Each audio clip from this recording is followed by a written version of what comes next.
Iran மீது America போர் தொடுக்க போகிறது அப்படிங்கிற செய்தி ஏன் தள்ளி போச்சு? அப்படிப்பட்ட அட்டாக் ஏன் நடத்தப்படலை? கமினி அவர்களுடைய மிக முக்கியமான ஸ்பீச் ஒன்று இன்னைக்கு ரிலீஸ் ஆயிருக்கு. அந்த வீடியோ காட்சிகளை நம்ம பார்க்க போகிறோம். அதே நேரத்தில் அமெரிக்காவினுடைய அதிபர் ட்ரம்ப் அவர்கள் சுலைமானி அப்படிங்கிற நபரை பற்றிய வார்த்தைகளை இன்னைக்கு உச்சரிச்சிருக்கார். யார் இந்த சுலைமானி? அவர் இப்போ இருக்காரா இல்லை இறந்துட்டாரா? எதற்காக அவரை பற்றி இப்போ பேசியிருக்காங்க? எல்லாத்தையும் தாண்டி ஈரானில் 60,000க்கும் மேற்பட்ட வெப்பன்கள் கைப்பற்றப்பட்டிருக்கு. இதெல்லாம் யார் கொண்டு வந்தா?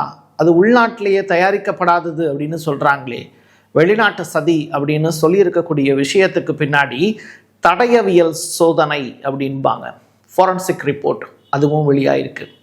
ஸோ இப்படிப்பட்ட சூழ்நிலையில் ஈரானை பற்றிய ஒட்டுமொத்த சகாப்தத்தையும் சேர்த்து வச்சு தான் இப்போ நம்ம பேச போகிறோம். இதோடு சேர்த்து டென்மார்க்கில் என்ன நடந்துக்கிட்டு இருக்கு, நாட்டோ படைகள் எதனால் உள்ளே வந்தாங்க, அதற்கு புட்டின் அவர்கள் சொல்லியிருக்கக்கூடிய விளக்கம் என்ன, இப்படி ஏகப்பட்ட இன்ட்ரெஸ்டிங்கான ஃபேக்ட்ஸும் இந்த வீடியோக்குள்ளே இருக்க போகுது.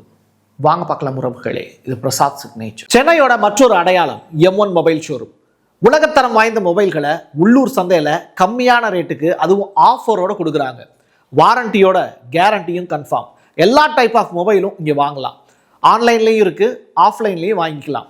தொடர்புக்கு 7305258665 இந்த நம்பருக்கு காண்டாக்ட் பண்ணுங்க. உங்களுடைய தொழில் சம்பந்தமான விளம்பரங்களை நமது சேனலில் ஒளிபரப்ப உங்களுக்கான அருமையான வாய்ப்பு. ஈரானில் 2000 பேர் இறந்து போயிட்டாங்களாம் போராட்டக்காரர்கள். இல்லை அது 5000 பேரா? ஆஹா, சும்மா நீங்கள் சொல்கிறீங்க, 12,000 பேரா அப்படின்னு சொல்லி ஒவ்வொருத்தவங்களும் தங்களுக்கு தெரிஞ்ச நம்பர்களை சொல்ல ஆரம்பித்தாங்க. இல்லை தனக்கு பிடிச்ச நம்பரெல்லாம் சொல்ல ஆரம்பித்தாங்க. பட் டொனால்டு ட்ரம்ப்பே இதுவரைக்கும் ஈரானில் இவ்வளவு பேர் தான் செத்து போயிருக்காங்க அப்படிங்கிற அந்த ரிப்போர்ட்டை அவர் வெளியிடவே இல்லை. காரணம் என்னென்னா, அது தொடர்பான உண்மையான அறிக்கை அப்படிங்கிறது கிடைக்கவே இல்லை. இப்படிப்பட்ட சூழ்நிலையில் கிடைத்த உடல்களை வைத்துக்கொண்டு ஈரானிய அரசு அவங்க மேலே ஒரு தடயவியல் சோதனை நடத்தினாங்க. அந்த ஃபாரன்சிக் ரிப்போர்ட் அந்த உடம்பு மேலே நடத்துவாங்கல்ல, இறந்து போனவங்க உடல் மீது. அதற்கு பிறகு கிடைச்சிருக்கக்கூடிய ரிப்போர்ட் என்ன அப்படின்னா, அதுதான் ரொம்ப ஷாக்காக இருக்குது. ஈரானிய காவல்துறை அதிகாரிகள் துப்பாக்கிச்சூடு நடத்தியிருப்பாங்கல்ல, அப்படி தானே இறந்துருக்கணும். ரெண்டாவது, தடியடி நடத்தி இறந்து போயிருக்காங்களா அப்படின்னு கேட்டால் கிடையாது. கத்தி குத்து மூலியமாக இறந்து போயிருக்காங்களா அப்படிங்கிறது கிடையாது. லாஸ்ட்டில் பார்த்தா துப்பாக்கி மூலியமாக சுடப்பட்டு இறந்தவர்களுடைய எண்ணிக்கை ஜாஸ்தி. தூக்கிலிடப்பட்டவர்கள் கடைசியாக 800 பேரை தூக்கிலிட போகிறாங்க அப்படின்னு சொல்லப்பட்டது. அதற்கு பிறகு ட்ரம்பினுடைய தலையீடு காரணமாக அது நிறுத்தப்பட்டதாகவும் சொல்லியிருக்காங்க. நான் பேசுகிறது தூக்கிலிடப்பட்டவர்களுடைய எண்ணிக்கையை பற்றி அல்ல, துப்பாக்கியால் சுடப்பட்டவர்களுடைய எண்ணிக்கையை பற்றி மட்டும்தான். அப்போ அந்த ஃபாரன்சிக் ரிப்போர்ட்டில் என்ன இருக்குன்னு பார்த்தா, ஈரானிய காவல்துறை அதிகாரிகள் சுடலை, ஆனால் அதுக்கு பதிலாக 7.63 மில்லிமீட்டர் டோக்ரேவ் அப்படிங்கிற தோட்டாக்கள் அவங்களுடைய நெஞ்சிலையும் உடம்புலையும் பாஞ்சிருக்கு. இதனால தான் அவங்க இறந்து போயிருக்காங்க அப்படின்னு சொல்கிறாங்க. சரி, அதுவும் ஒரு துப்பாக்கி தானே பிரசாத் அப்படின்னு கேட்கலாம். பட் அது ஈரானிய காவல்துறை அதிகாரிகளுடைய இல்லை ஈரான் IRGCயினுடைய துப்பாக்கி தோட்டாக்கள் அல்ல. அது வெளிநாட்டு சதி, வெளிநாட்டுக்காரவங்களுடைய துப்பாக்கி அப்படின்னு சொல்லப்படுது. ஈரானை தாண்டி, அப்பார்ட் ஃப்ரம் ஈரான். அப்படி இருக்கும்போது அங்கே என்ன மாதிரியான மெட்டீரியல்ஸ்லாம் அவங்க யூஸ் பண்ணியிருக்காங்க அப்படின்னு இப்போது ஈரான் அரசு ரொம்ப சல்லடை போட்டு தேடிக்கிட்டு இருக்காங்க. மொசாட் உளவாளிகள் இதுக்கு பின்னாடி இருக்காங்க அப்படிங்கிற விவரத்தையும் கண்டுபிடிச்சிருக்காங்க. சரி, அப்புறம் ஏன் போர் நடக்கலை? ஏன் அமெரிக்கா ஈரான் மேலே அட்டாக் பண்ணலை அப்படிங்கிற கொஸ்டின். துருக்கி மட்டுமல்ல, அரபு நேஷன்ஸ், குறிப்பாக வளைகுடா நாடுகள் இருக்காங்கல்ல, அவங்க எல்லாரும் ஒன்றா சேர்ந்து அமெரிக்காவுக்கு அழுத்தம் கொடுத்துருக்காங்க. தங்களுடைய வான்வெளியை அவங்க பயன்படுத்தக்கூடாது அப்படின்னு சொல்லியிருக்காங்க. இதுவும் ஒரு காரணமாக சொல்லப்படுது. ஸோ இப்போது ஈராக்கினுடைய வான்வெளியை அவங்க பயன்படுத்த முடியாது அப்படிங்கிற சுச்சுவேஷன் வரும்போது நிச்சயமாக அமெரிக்காவால் அதை மீற முடியாது. இதுதான் இங்கே பிரச்சனைக்கு காரணம் அப்படின்னு சொல்கிறாங்க. துருக்கியினுடைய அதிபர் எர்டகன் கூட ரொம்ப பெரிய அளவில் அமெரிக்காவுக்கு நெருக்கடி கொடுத்தார் அப்படின்னு சொல்கிறாங்க.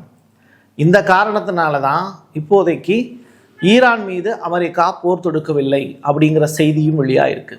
இதை ஒரு செய்தியாளர் கேள்வியாக கேட்குறாங்க. அப்போது அதற்கு ட்ரம்ப் சொல்லியிருக்கக்கூடிய பதில், இல்லை ஈரான் மீது நான் போர் தொடுக்கணும்னு நான் நினைக்கல. நான் நினச்சேன்னா அதை செய்வேன். அரப் நேஷன் சொன்னதுனால தான் நான் ஈரான் மீது போர் தொடுக்கலை, இஸ்ரேல் சொன்னதுனால தான் நான் ஈரான் மீது போர் தொடுக்கலை அப்படின்னு சொல்கிறதெல்லாம் கிடையாது அப்படின்னு தன்னுடைய பாணியில் பதில் சொல்லியிருக்கார்.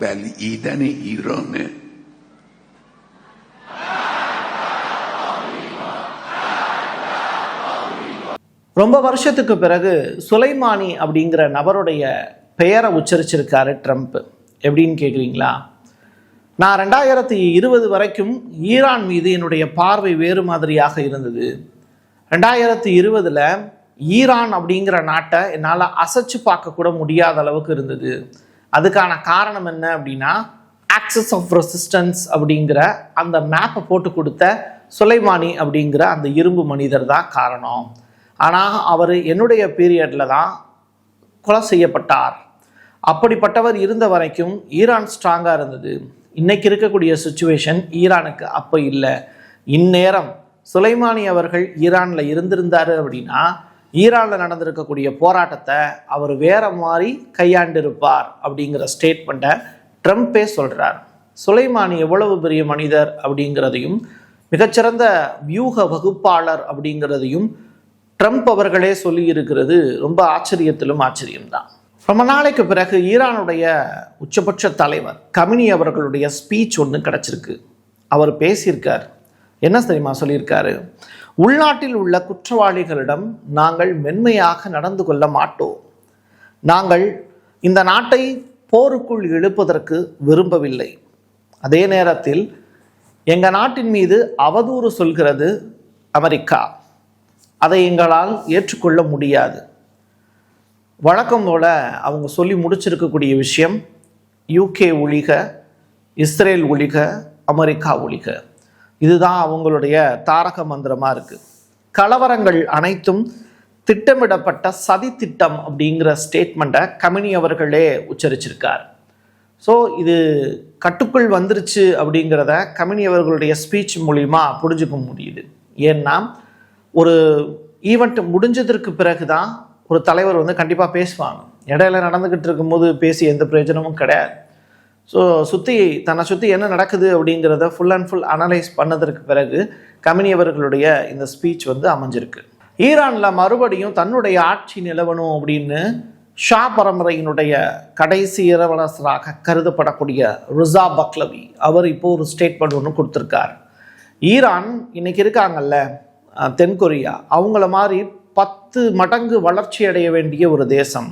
ஆனால் இன்னைக்கு வடகொரியா மாதிரி அது ஸ்தம்பிச்சு போய் நிற்கிது அப்படிங்கிற ஸ்டேட்மெண்ட்டை சொல்கிறார். வடகொரியாவுக்கு அவர் எப்போ போனார் அப்படின்னு எனக்கு தெரியல. வடகொரியா இப்போது டூரிஸ்ட்லையும் சரி மற்ற விஷயங்கள்லையும் சரி ரொம்ப டாப் டக்கராக போயிட்டுருக்கு. அணு ஆயுதங்களில் அமெரிக்காவே பார்த்து பயப்படக்கூடிய அளவிற்கு இன்னைக்கு ஈரானுடைய பேரையும் இஸ்ரேலுடைய பேரையும் காசாவினுடைய பேரையும் அடிக்கடி உச்சரிக்கிறார் ட்ரம்ப். வடகொரியான்னு சொல்லி பார்க்க சொல்லுங்கள், அடுத்த நாளே அமெரிக்காவே இருக்காது. அந்த அளவிற்கு வடகொரியாவினுடைய மூவ்ங்கிறது ரொம்ப ஸ்ட்ராங்காக இருக்கும்.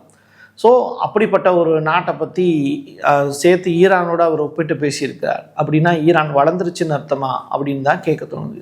இந்த இடத்துல ஒரு மிகச்சிறந்த ஒரு மனிதர் அப்படின்னு பிரான்ஸ் மக்களால் பார்க்கப்படக்கூடிய ஒரு நபர் தான் மேக்ரான். அவர் தன்னுடைய மனைவி கையால் அடி வாங்கிய நிகழ்வுங்கிறது ஏரோப்ளேன்லேருந்து இறங்கும் போதே நடந்தது. அதையும் உலகம் பார்த்தது. அதற்கு பிறகு இப்போ நடந்திருக்கக்கூடிய சம்பவம் நான் உங்களுக்கு காட்சியாக காண்பிக்கிறேன். கண்ணாடி போட்டு உட்காந்துருக்காரு மீட்டிங்கில். அப்போது பதில் சொல்கிறாரு, இந்த கண்ணாடி ஏன் மாட்ட வேண்டியது இருந்துச்சு அப்படிங்கிறது துரதிருஷ்டவசமான விஷயம், அதை பொதுவெளியில் சொல்வதற்கு அல்ல அப்படிங்கிற ஸ்டேட்மெண்ட்டை பதிவு செஞ்சுருக்காரு. அடி கொஞ்சம் ஓவராக தான் விழுந்திருக்கும் போல். எது எப்படியோ அடுத்ததாக இட்டாலியினுடைய பிரைம் மினிஸ்டர் மெலோனி அவர்கள் எங்கே போயிருக்காங்கன்னா ஜப்பான் போயிருக்காங்க. அவங்க அங்கே போயிட்டு சொல்லியிருக்கக்கூடிய விஷயம் என்னென்னா, கிரீன்லாண்டுக்கு இட்டாலியினுடைய படைகள் போகாது அப்படிங்கிற ஸ்டேட்மெண்ட்டு. நேட்டோ நெகோஷியேட் பண்ணிக்கிட்டு இருக்காங்க ட்ரம்ப் கிட்ட அப்படிங்கிற ஸ்டேட்மெண்ட்டு. இன்னொரு புறம் புட்டின் ஒரு ஸ்டேட்மெண்ட் ஒன்று கொடுக்குறாரு. அதுக்கான காரணம் என்னென்னா, கிரீன்லாண்டினுடைய பிரைம் மினிஸ்டர் சொல்லியிருக்கக்கூடிய விஷயம். இதுக்கு இடையில எதுக்கு கிரீன்லாண்டு வருது அப்படின்னு கேட்டால், உக்ரைன் பஞ்சாயத்தை முடிக்கணும் அப்படின்னா கிரீன்லாண்டு அப்படிங்கிற ஆயுதத்தை கையில் எடுத்தாங்க. அது இப்போ யாருக்கு நெகட்டிவாக போய் முடிஞ்சிருக்குன்னா, நேட்டோ படைகளுக்கே நெகட்டிவாக போய் முடிஞ்சிருக்கு. இதை புரிஞ்சுக்கிட்ட கிரீன்லாந்து உடனே ஸ்டேட்மெண்ட் சொல்கிறாங்க, எங்களை நோக்கி நாட்டோ படைகள் எல்லாம் பாதுகாப்புக்கு வந்துச்சுல்ல, அந்த படைகள் எல்லாமே அமெரிக்காவுக்கு எதிராக நாங்கள் கூப்பிடலை. புட்டின் ரஷ்யாவினுடைய பிரசிடெண்ட் எங்கள் மேலே அட்டாக் பண்ண வர்றாங்க அப்படிங்கிற தகவல் கிடைச்சது, அதனால தான் இவங்கெல்லாம் வந்தாங்க அப்படிங்கிற ஸ்டேட்மெண்ட்டை சொல்லியிருக்காங்க.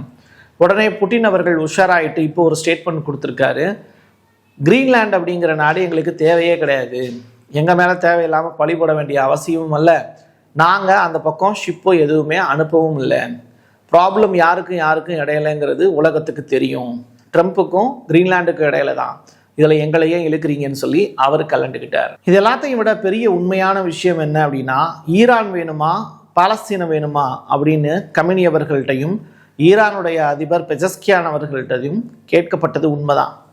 அதில் அவங்க சூஸ் பண்ணது ஈரான், காசா இல்லை.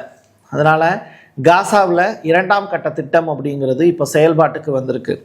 காசாவினுடைய நிர்வாக குழு தலைவராக அலி ஷா அப்படிங்கிற நபர் நியமிக்கப்பட்டிருக்கார். 15 பேர் கொண்ட இந்த குழுவில் NCAG அப்படிங்கிற ஒரு ஷார்ட் ஃபார்ம், சரிங்களா, ஃபார்ம் பண்ணியிருக்காங்க. போர்ட் ஆஃப் பீஸ் அப்படிங்கிற பேரில் அமெரிக்கா உருவாக்கி இருக்கக்கூடிய இந்த டீமில் அமெரிக்கர்கள் தான் அதிகமான பேர் இருப்பாங்க.